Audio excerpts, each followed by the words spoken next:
Affinity is the force which keeps bodies together without any visible bonds and is inherent in all existing things.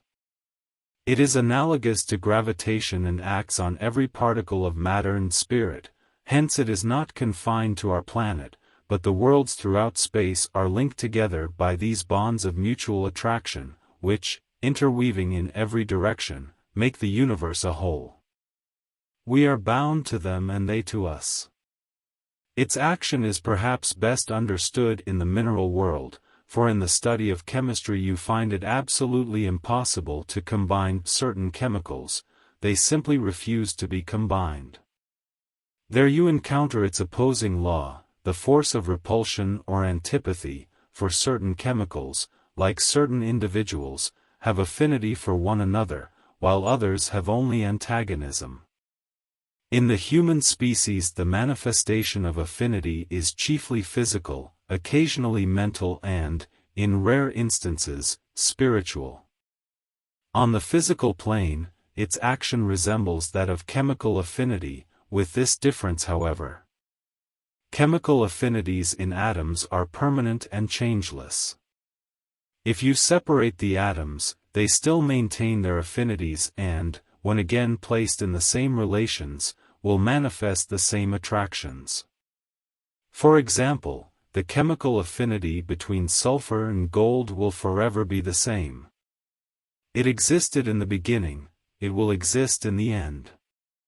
But magnetic affinities, unlike chemical affinities, are not permanent.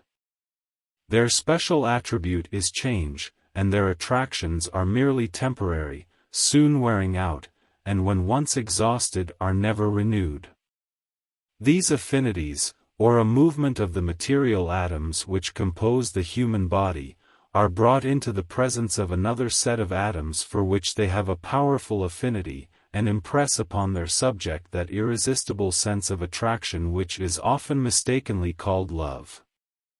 The affinities which draw two people together almost always end in depolarization, then ensues coldness, neglect, indifference followed by dislike and even loathing. Hence, it is that most affairs that are based on mere physical attraction have ended, and will continue to end, in the intense repulsion which sometimes impels the one to take destructive measures to rid himself of the one who no longer attracts. Crimes of passion are so common that rarely a day passes in which they are not committed. Whence arises the mysterious and inexplicable affinity or antipathy immediately felt at the first meeting of certain individuals? To some people we feel akin as if we had known them before, while others instantly repel us.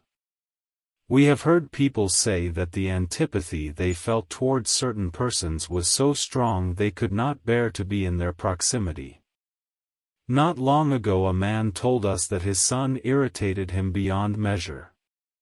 When the youngster was injured, necessitating the father visiting him, it almost made him ill to remain in the room with him for only a few minutes. And he knew the antipathy was mutual. Yet the boy had no obvious reason for hating his father, such as might be engendered by severity of discipline. The mother had charge of that and he idolized her. When antipathy is immediate and instinctive, it frequently antedates physical birth. In the mystery of birth, we tried to explain that the soul is not new on its arrival, but has lived previously elsewhere. During its anterior existence, relationships and associations were formed, some of which are being continued on earth. The soul, having a language and memory of its own, intuitively remembers and recognizes ancient friends and foes. It is not unusual for old enemies to be born in the same family, thus accounting for the intense hatred often existing between relatives. The intellect is not aware of the reason for the animosity, but the soul is fully cognizant of the cause. It has often been said that first impressions are lasting and correct. This is true. When we feel intense aversion towards any person, it is wise to avoid him. This does not necessarily signify that such people are evil or unethical, but it does mean that, for us, any association with them would be neither fortunate nor profitable. Attraction is the soul's polarity and it is beyond the power of the intellect to change it, therefore, we cannot compel ourselves to love people for whom we have no affinity, irrespective of any admirable qualities they may possess. Just as we established relationships before we came to earth, we now are initiating others, some of which will be renewed in the future life. Hence, the paramount importance of exercising care in forming associations, for, until every vibration of love or hate is exhausted, we will continue to meet these individuals again and again. That one mind can obtain undue influence over another mind is well known, for such experiences are common enough.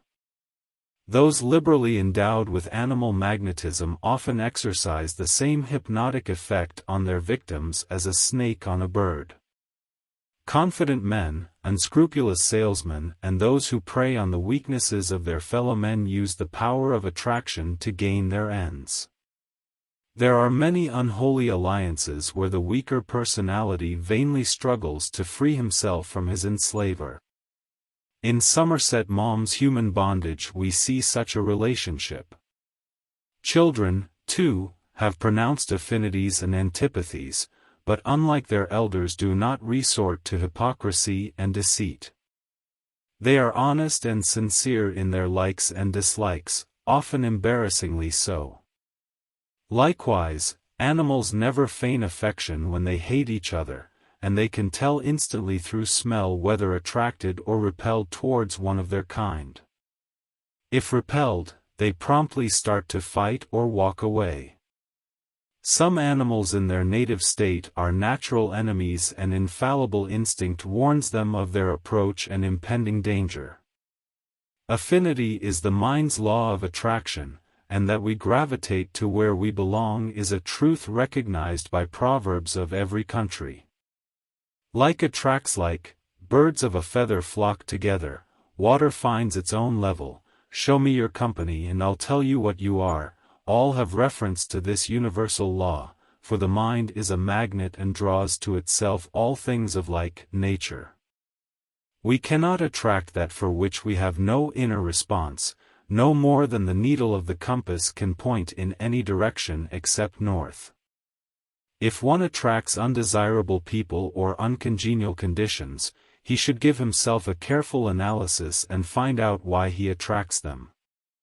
Often the cause will not be visible on the surface, its manifestation may greatly surprise him, but somewhere in the subconscious mind the seed was sown and this must be uprooted before any outer change can occur. Changing positions, localities and environments accomplish not so long as the inner response remains the same. For the thing which I greatly feared has come upon me, lamented Job. Of course it did. Nothing in the universe could have prevented it, for through the immutable law of attraction we draw to ourselves whatever we have been thinking.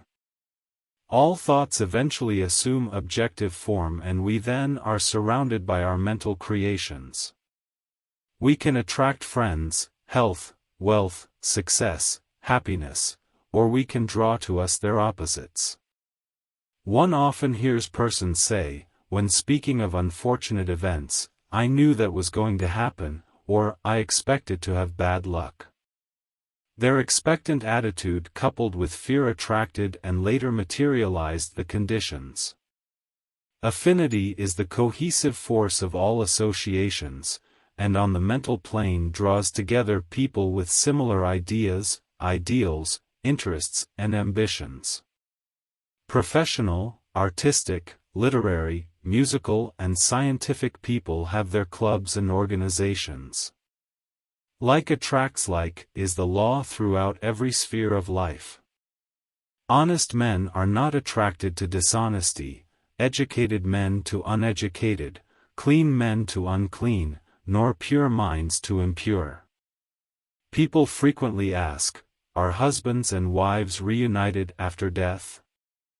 If they love each other they are, otherwise not. On earth affinity manifests mostly on the emotional plane, but in the spiritual realms it is the law, and no people remain together long unless there is mental and spiritual affinity. Blood relationships sink into insignificance and attraction governs selection. Where there is love, there is no death. It is life that separates souls, death only separates bodies. On passing to the next sphere of expression, people immediately gravitate to the place for which they have prepared themselves by work and service. Contrary to popular fallacies, death changes one no more than traveling to another city or country. It confers no benefits and effects no alteration in character. Therefore, the things for which we have affinity here, we will continue to attract over there. Material interests and desires will bind us to the earth plane, while spiritual aspirations and inclinations will liberate the soul and enable it to function more freely.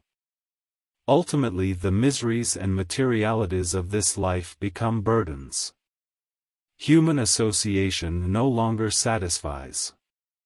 The soul longs for its native eternity, for the power of the soul to anticipate realities is so perfect that, on its arrival there, a sense of familiarity steals over the mind, as though it had happened many times before and witnessed the same scenes.